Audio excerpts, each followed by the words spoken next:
The homeless man on the porch looked more terrified than the woman being given away to him. 6 days after burying her father, Nyla Whitmore stood in her black dress, rain hitting the porch like gunfire, and watched her stepmother point a manicured finger at a stranger and say the 6 words that would end her old life completely. "If you have nowhere to go," Vanessa said, loud enough for every mourner still holding a wine glass to hear, "then go with him." He was soaked, silent, standing at the edge of the porch like he wasn't sure he was allowed to breathe the same air as the people inside. In front of 40 guests, 2 attorneys, and a caterer still holding a tray of shrimp, Vanessa Whitmore had just given her away like an old couch nobody wanted anymore. Nobody moved. Nobody spoke. Somewhere behind Nyla, a glass shattered on the marble floor. And nobody in that room, least of all Nyla, understood yet why a stranger's face could hold more fear than her own. Before we dive deeper, let us know in the comments where you're watching from. We'd love to hear from you. And if you're new here, click the subscribe button so you never miss any of our upcoming videos. 3 weeks earlier, none of this would have seemed possible. Preston Whitmore was the kind of man whose name people said with a little extra respect in their voice. He'd built Whitmore Logistics from 4 trucks and a rented warehouse into one of the largest black-owned shipping companies on the East Coast, and he'd done it, as he liked to say, without stepping on a single neck to get there.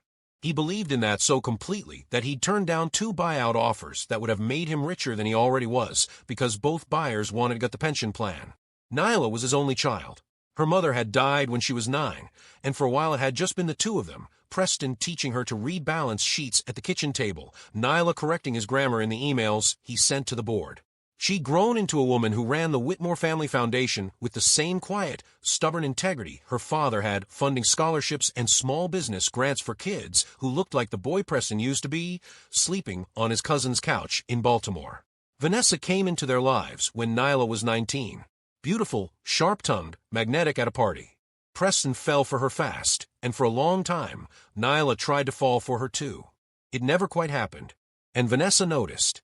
"You know what your problem is," Vanessa said once, years into the marriage, at a dinner Nyla still remembered in uncomfortable detail. "You look at me like I'm auditioning for a part one already have. That's not what Your father built an empire," Vanessa cut in, swirling her wine, "and somehow it's still your name on the foundation letterhead. Not mine. Never mine. 12 years, Nyla. 12 years, and I'm still the woman he married after you." Nyla hadn't known what to say to that. She still didn't months later, standing at her father's memorial with rain running down the porch steps and Vanessa's finger pointed at stranger. Preston Whitmore had died of a heart attack in his office on a Tuesday morning, the kind of ordinary Tuesday that makes death feel like a clerical error. 1 minute he was reviewing shipping contracts. The next, his assistant was calling 911 with her hands shaking so badly she could barely hold the phone. The funeral was enormous. 600 people. The mayor sent flowers. 3 former employees stood up uninvited to talk about the man who'd paid for their kids' braces out of his own pocket during a rough quarter. Vanessa cried beautifully at the funeral. Nyla noticed that too, and hated herself a little for noticing. The will reading happened 4 days later in a downtown office with too much beige furniture. Preston had split the company's voting shares between Vanessa and Nyla 50-50, with a clause that both women would need to agree on major decisions.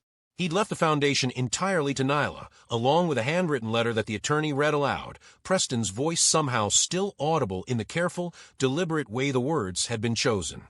"To my daughter, keep giving people chances, even when it costs you something, especially then. That's the whole business plan, sweetheart. Always was." Vanessa's jaw had tightened so hard Nyla heard it click. 50-50, Vanessa repeated afterward in the parking garage, her heels striking the concrete like small detonations. 12 years of marriage, and I get half. She gets half. As if we contributed equally. "Vanessa, I don't want to fight about this right now." "Of course you don't. You never want to fight.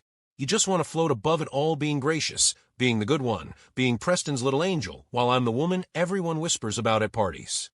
Nyla stood there in the parking garage, exhausted in a way that went past sleep, and said the wrong thing, the honest thing. "He loved you, Vanessa. I know he did. This isn't a contest."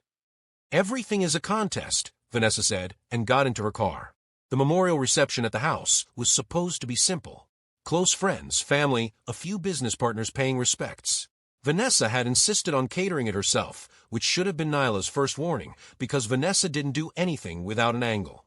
By 6 o'clock, the house was full. Nyla moved through the rooms, accepting condolences, nodding, holding herself together with the particular effort of a person who's cried every available tear, and now just has to function. She didn't notice Vanessa watching her from across the living room, a glass of wine untouched in her hand, until it was too late. That's when the doorbell rang, and a member of the catering staff answered it, and everyone in the front hall turned to look at the man standing on the porch in the rain. He was maybe 60, gray at the temples, jacket too thin for the weather, a canvas bag slung over one shoulder that had clearly been rained on more than once in its life. He held his hands loosely at his sides, the way people do when they've learned that sudden movements make strangers nervous. "I'm sorry to intrude," he said, and his voice was low, careful, oddly formal. "I saw the cars.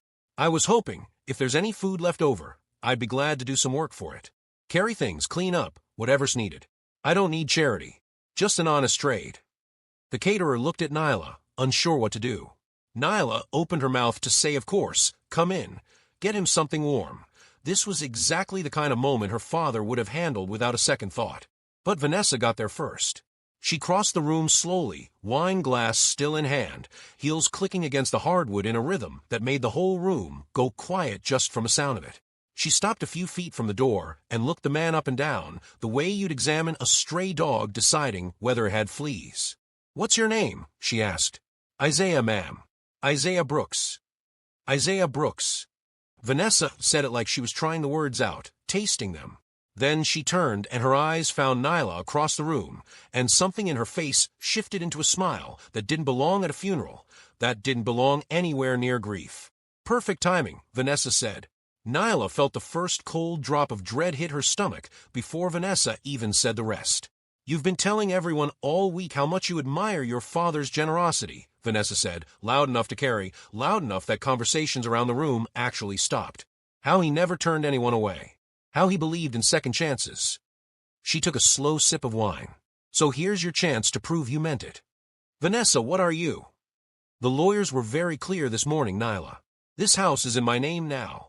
Preston's estate is being restructured and effective today. Your access to the company accounts is suspended pending the board's review. Your office at Whitmore Logistics cleared out this afternoon. I had someone handle it.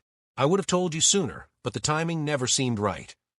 Vanessa smiled, and it was the smile of someone who had been waiting a long time to use it.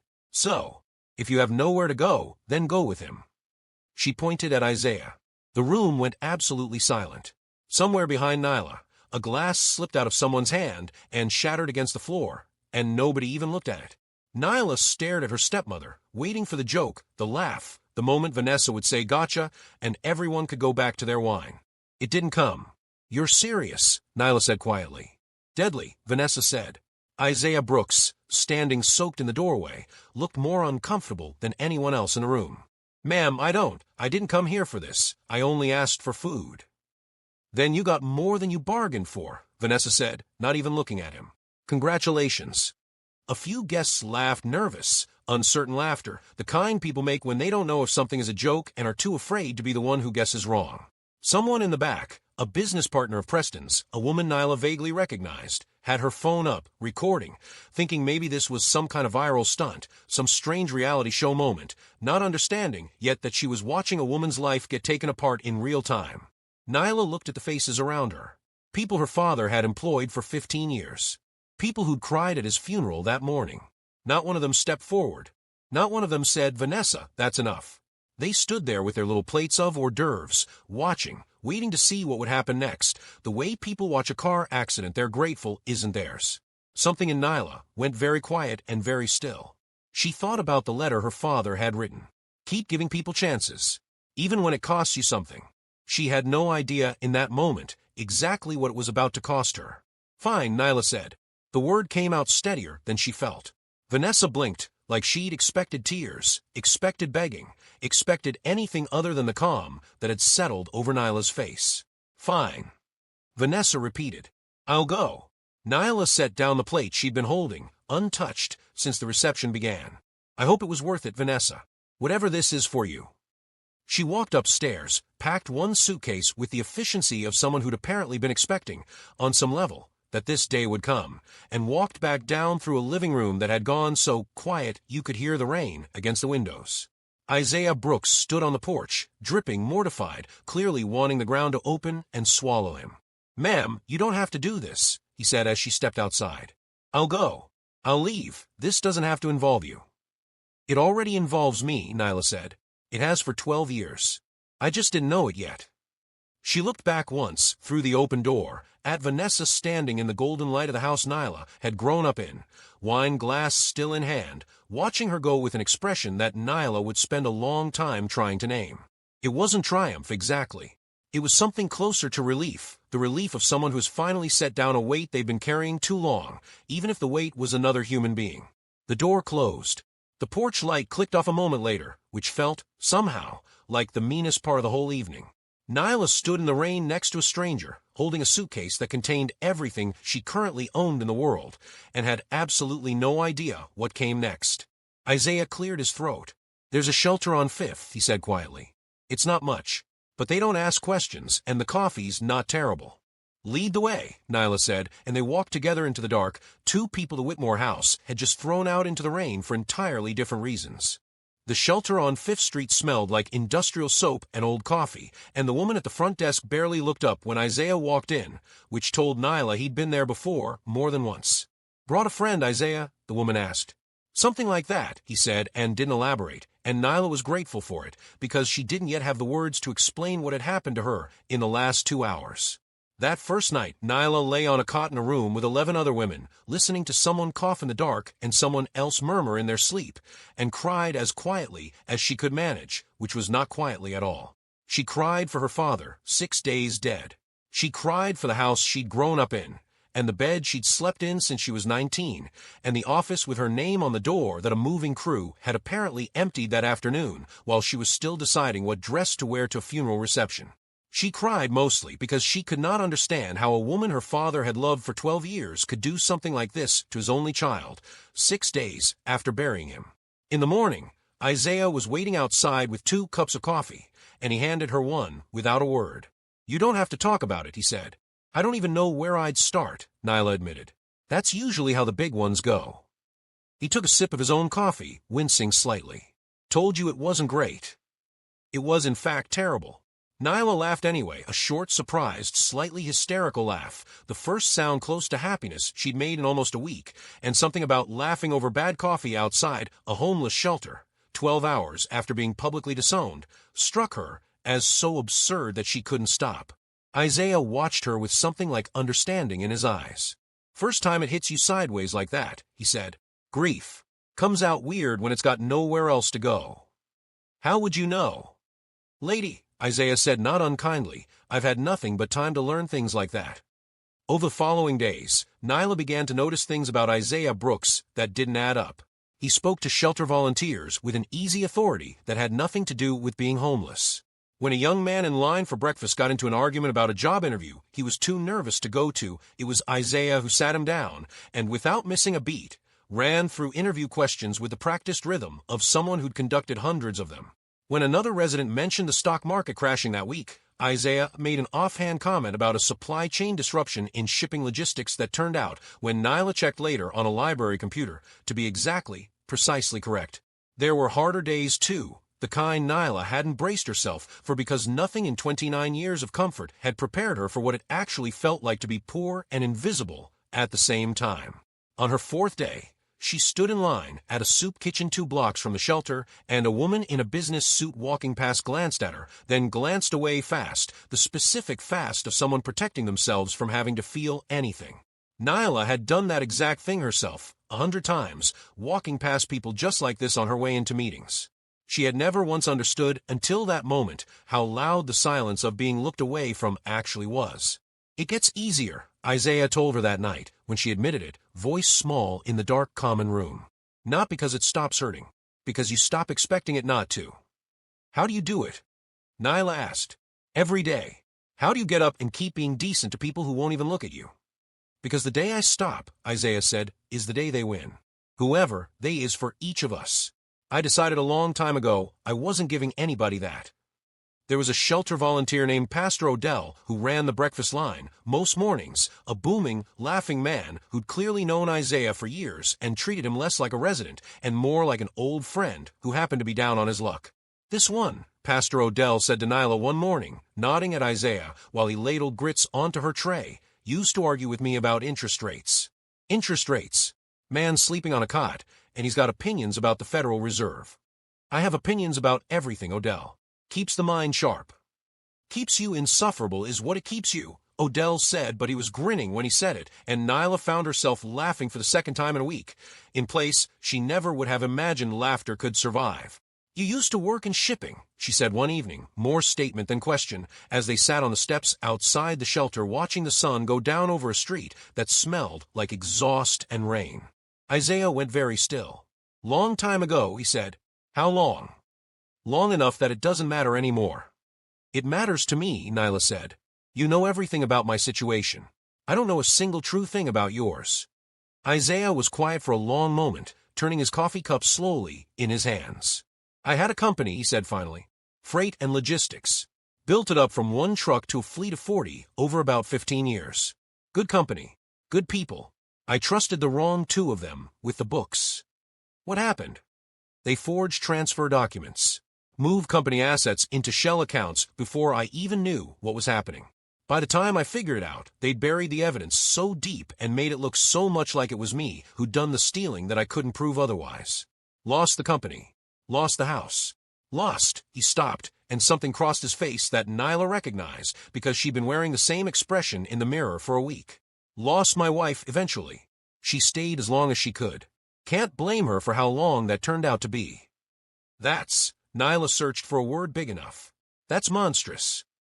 "That's business some days," Isaiah said without bitterness, which somehow made it worse. "I spent 2 years trying to fight it in court. Spent everything I had left on lawyers who told me, eventually, that I didn't have enough left to keep fighting people with more money than God. So I stopped fighting. Told myself I'd rather be a poor honest man than whatever those two turned into." He looked at her sideways. "Your father would have understood that, I think, from what you've told me about him." Nyla felt something settle into place in her chest, something that had been circling for days without landing. "My father would have wanted to help you get it back," she said. "And I think I do too." Isaiah laughed, short and humorless. "Sweetheart, I appreciate the sentiment, but I've had better lawyers than whatever we could scrape together tell me it's a dead end." "Did any of them have access to a forensic accountant who used to run a Fortune 500 foundation's compliance audits?" Nyla asked. Isaiah blinked at her. "You have that." "I know someone who has that," Nyla said, and for the first time in a week, something in her voice sounded almost like her old self. "Her name's Renata. She used to audit grant compliance for my father's foundation."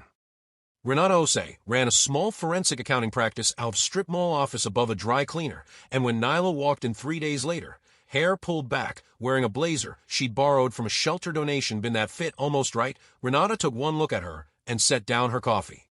"You look like a woman who used to have money," Renata said. "I used to have a lot of things," Nyla said. "I need your help getting one of them back. Not for me. For someone else." She told Renata everything: the porch, the finger pointed at a stranger, the shelter, Isaiah's story about the forged documents, and the stolen company. Renata listened with the particular stillness of someone doing math in her head the entire time. 15 years is a long time for a paper trail," Renata said finally. "But forged documents leave fingerprints if you know where to press." "What's the company called?" "Brooks Freight Solutions," Isaiah said quietly. He'd insisted on coming, though he'd sat in the corner the whole time, like a man bracing for one more disappointment. "Though I doubt it still goes by that name." Renata's fingers were already flying across her keyboard.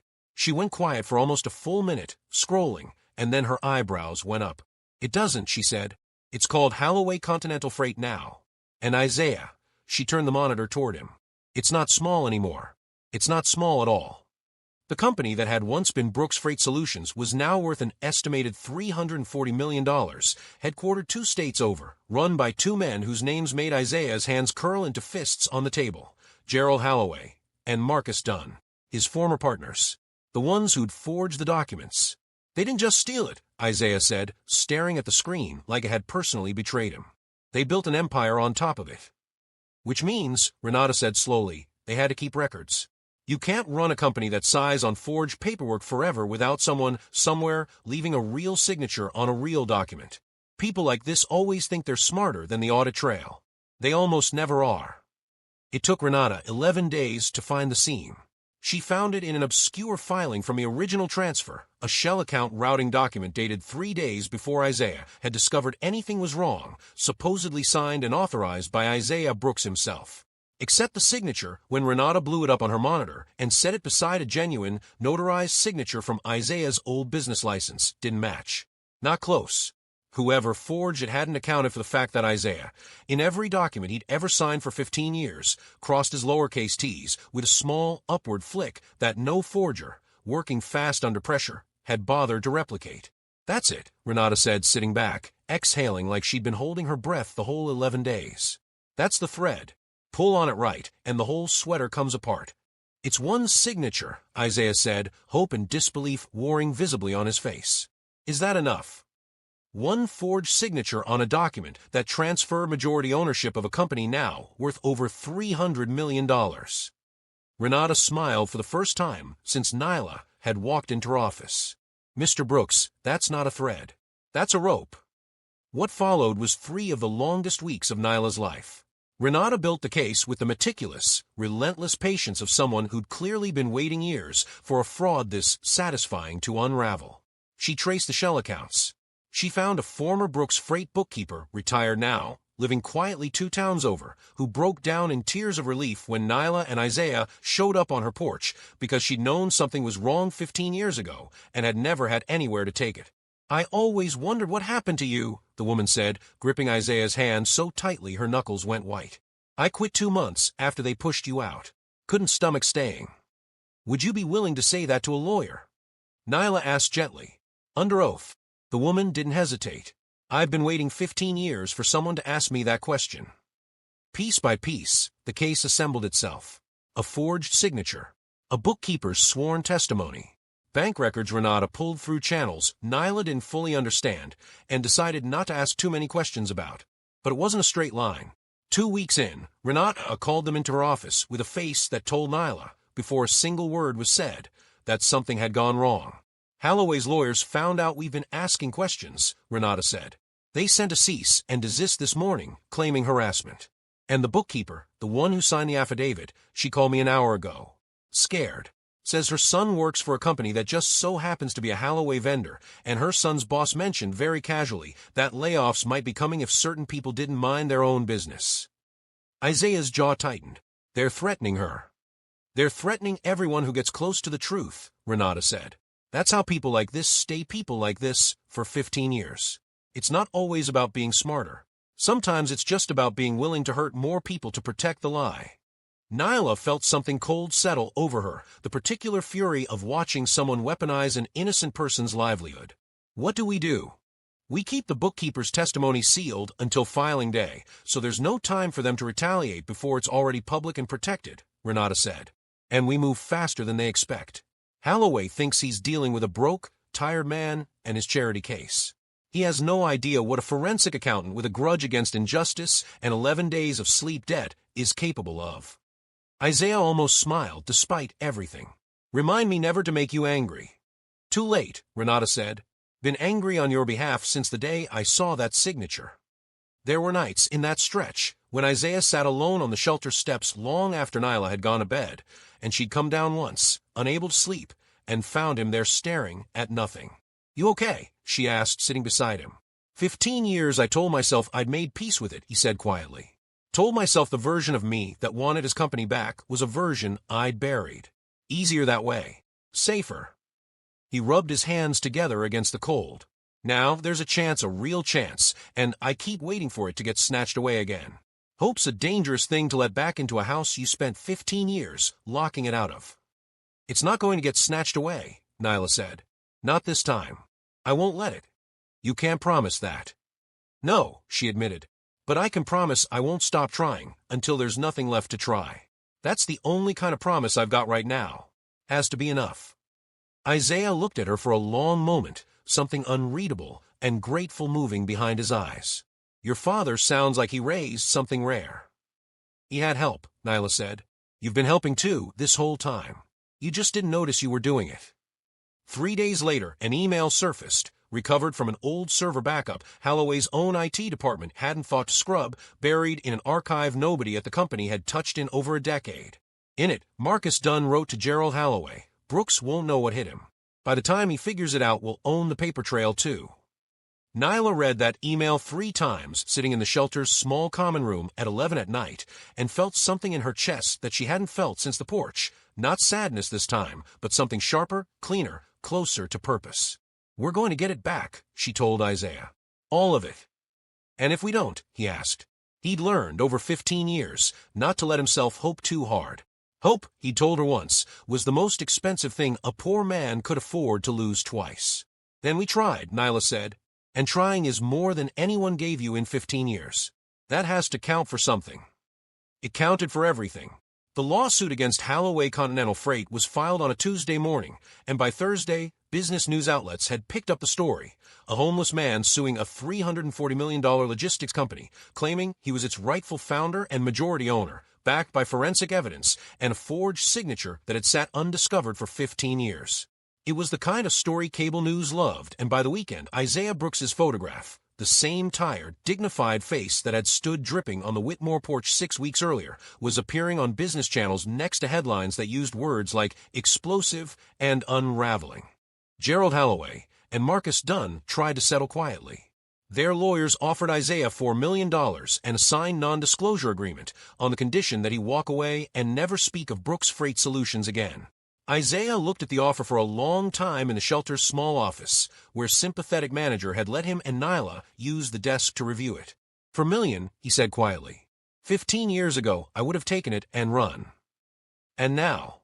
Nyla asked. "Now I know what they did to that bookkeeper's peace of mind. What they did to every driver who lost their pension when they restructured the company under a new name. What they almost did to me permanently." He set the offer down. $4 million doesn't buy back 15 years of a man's life, Nyla. And it definitely doesn't buy their silence about how they got it. "So we go to court." "We go to court," Isaiah agreed. "And whatever happens, thank you. For a week when I had every reason in the world to walk away from strangers' problems, and you didn't." "You didn't walk away from mine either," Nyla said. "On the porch. You could have just left. Instead, you stood there looking like you wanted to apologize to me for something you didn't even do." "Man doesn't forget kindness that easily," Isaiah said. "Not when he's gone this long, without seeing much of it." The trial took 4 days. Holloway's attorneys came in swinging on day 1, painting Isaiah as a bitter, unstable man chasing a fortune that had never belonged to him, a man who'd abandoned his own company and now wanted a payday off another man's success.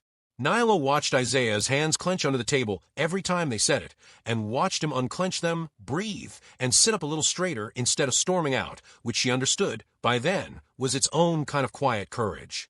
Renata's evidence held up under every challenge Holloway's expensive attorneys threw at it. The forged signature, blown up on a courtroom screen beside the genuine one, made 2 jurors visibly lean forward.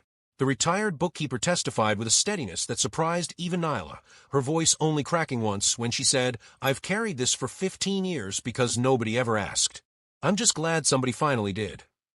On the 4th day, under cross-examination, Marcus Dunn, sweating, cornered, watching 15 years of lies collapse in real time under the weight of his own recovered email, broke down and admitted, on the record, that he and Holloway had forged the transfer documents themselves, back when Isaiah Brooks had been, in Dunn's own words, too trusting for his own good. "Too trusting," Isaiah repeated under his breath, next to Nyla, quiet enough that only she heard it. "Man says that like it's a character flaw, and not the only reason he ever got rich in the first place." The judge's ruling was unambiguous. Isaiah Brooks was reinstated as majority owner and founder of what had been Brooks Freight Solutions. Holloway and Dunn were removed from leadership, facing separate criminal fraud charges that would take considerably longer than 4 days to resolve. Every driver and employee who'd lost pension benefits in the company's restructuring under Holloway's ownership was guaranteed restored compensation as part of the settlement. Isaiah Brooks walked out of that courthouse a 60-year-old man who had gone in homeless and come out the owner of a $340 million company, and the first thing he did on the courthouse steps, in front of every camera that had shown up to catch the moment, was turn to Nyla. "I couldn't have done a single day of this without you," he said. You gave me my name back. You gave me a reason to get up in the morning, Nyla said, at exactly the moment I needed one. Meanwhile, across town, a very different unraveling had begun. Vanessa Whitmore had assumed, in the immediate aftermath of Nyla's departure, that the story would quietly disappear the way most uncomfortable family scandals did. A few weeks of whispers among the country club set, and then silence, replaced by whatever gossip came next. She had not accounted for the phone footage. The guest who'd recorded the moment on the porch, thinking it was some strange viral stunt, had eventually posted it online with the caption, "Did this really just happen at a funeral?" It sat quietly for a few days, gathering a modest, uncomfortable trickle of views. Then Isaiah Brooks's name started appearing in business news headlines, and someone made the connection. The homeless man in the courthouse photos was the same homeless man in the viral Porch video, the one the grieving widow had pointed at and said, "Go with him," in front of 40 witnesses. The internet did what the internet does. Within a week, the video had 11 million views.